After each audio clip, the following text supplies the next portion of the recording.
अस्सलाम वालेकुम स्टूडेंट्स। हमारा लास्ट टॉपिक वॉच के बारे में था, हम जिसमें टाइम मेजरिंग इंस्ट्रूमेंट्स हमने देखे थे। सो अब हमारा आज का टॉपिक है वॉल्यूम मेजरिंग इंस्ट्रूमेंट्स के बारे में। सो वॉल्यूम मेजरिंग इंस्ट्रूमेंट में हमारे पास जो इंस्ट्रूमेंट है वो है मेजरिंग सिलेंडर। मेजरिंग सिलेंडर आपको ये दिखाई दे रहा है इस पिक्चर में। सो आज हम बुक रीड करते हैं। It is a cylinder made up of water glass.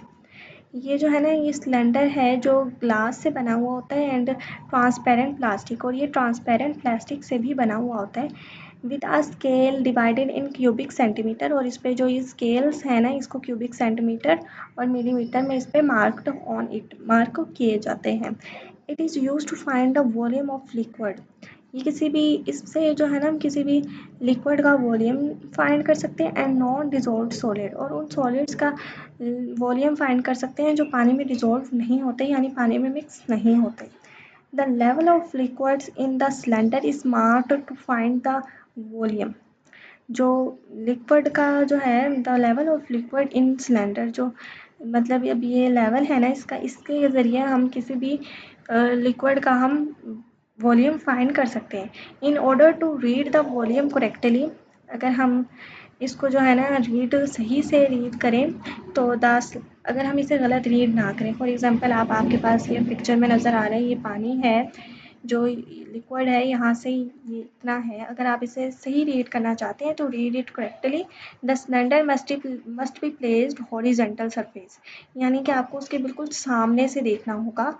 And the eye shall be kept in level with meniscus, और आपने उसके जो है ना meniscus level of water surface से देखना होगा। शो इन टेबल 1 आपके पास 1.12 टेबल में ये शो किया जा रहा है कि किस तरह हमने करेक्ट है, किस तरह करेक्ट नहीं है।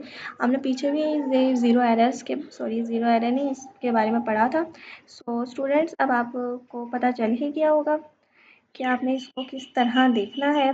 देन अब आप बताइए कि आपने इसको किस तरह देखना है।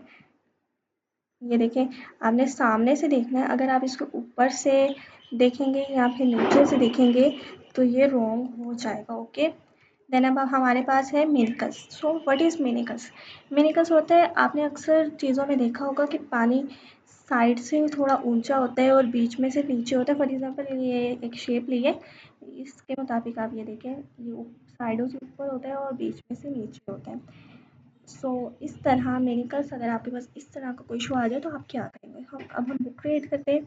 The meniscus is the top level of liquid surface. ये जो है ना लिक्विड सरफेस का टॉप लेवल है।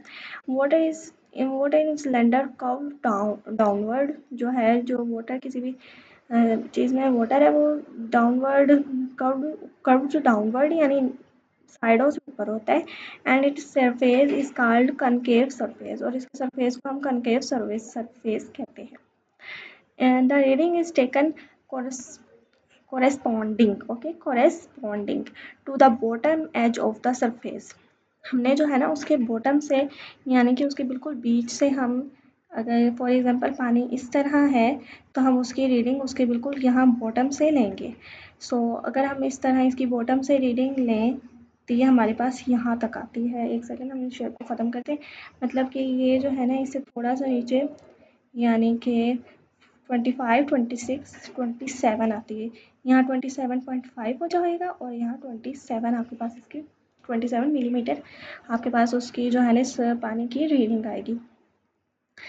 एंड यहाँ पे अब आपके पास आ जाते हैं the mercury in the cylinder curve upward. जो मरकरी है ना, अगर आप उसको सिलेंडर में डालेंगे तो वो अपने साइडों से ना बिल्कुल इसी तरह ऊपर की तरफ चली जाएगी और बीच से नीचे की तरफ चली जाएगी। तो फिर आपने क्या करना है, it's surface it convex and the reading is taken corresponding to the top edge, यानी कि आपने उसकी जो है ना रीडिंग थोड़ी सी यहाँ नीचे से लेनी है आपने, टॉप एज यानी बिल्कुल ऊपर, टॉप ऊपर और एज बीच में से। The cylinder can be use to find the volume of solids, और जो सिलेंडर है वो किसी सॉलिड का वॉल्यूम लेने के लिए भी यूज़ होता है। अब आज हम देखते हैं कि किस तरह हम किसी सॉलिड का जो है वॉल्यूम फाइंड करते हैं।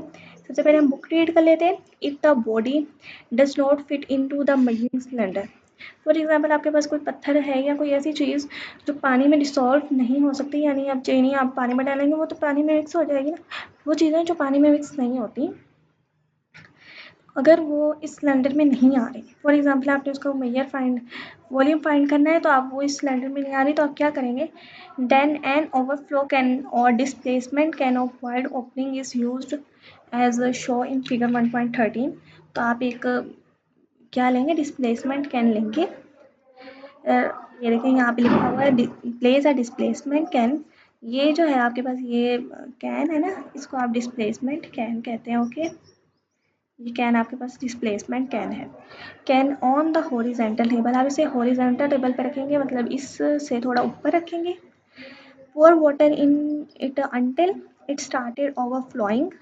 पुअर वाटर यानी कि आपने पानी को जो है ना, पुअर वाटर को इसमें डालना है, इन अंटिल इट स्टार्ट्स, तब तक डालना है ओवरफ्लोइंग, जब तक ओवरफ्लो नहीं करने लग जाता, यानी कि इसके जो ये साइड में ये जगह है ना, इसमें से थ्रो इट ओपनिंग, जहाँ से ये ओपन हो रहा है यहाँ से पानी नहीं गिरने लग जाता, तब तक आप इसमें पानी डालेंगे। Now tie a piece of thread, जो आपके पास एक ये देखिए ये पत्थर है ना, इसको आपने लेना है और इस थ्रेड यानी कि आपने उसको एक धागे से बांधना है टू द सॉलिड बॉडी, किसी सॉलिड बॉडी को उसको धागे से बांधना है, and lower it gently into the displacement can, और उसको बिल्कुल आहिस्ता आहिस्ता ना इस डिस्प्लेसमेंट कैन में आपने डालना है। द बॉडी कहाँ पे थे, थ्रेड, हाँ यहाँ पे थी। द बॉडी इज डिस्प्लेसेस, जो बॉडी है ना वो डिस्प्लेसेस करेगी water which overflow through this, मतलब कि जो बॉडी है वो डिस्प्लेसेस करेगी, वो बॉडी अंदर चली जाएगी, लेकिन जो पानी है वो बाहर आने लग जाएगा। Water which overflow, water overflow करेगा, यहाँ से बाहर आ जाएगा थ्रू द साइड ओपनिंग, जहाँ जो साइड से ओपन हुआ है ना वो वहाँ से बाहर आ जाएगा।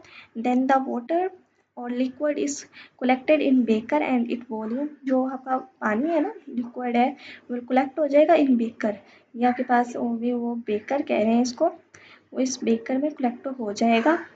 And the it volume is measured by the measuring cylinder, और फिर इसमें जितना जो है ना आपके पास ये जितना पानी होगा, यानी कि इतना ही इस पत्थर का वॉल्यूम होगा। It is equal to the volume of solid body, जितना आपके पास ये देखिए it is this is equal to the volume of solid body, यानी ये वॉल्यूम इक्वल होगा सॉलिड बॉडी के। कौन सा वॉल्यूम, ये देखिए जूम करके देखते हैं, ये अभी ये जितना इसमें पानी है ना इतना ही इस बॉडी का वॉल्यूम है। इस तरह अब आपको आई थिंक समझ आ गई होगी। अल्लाह हाफिज़, अपना ख्याल रखिएगा।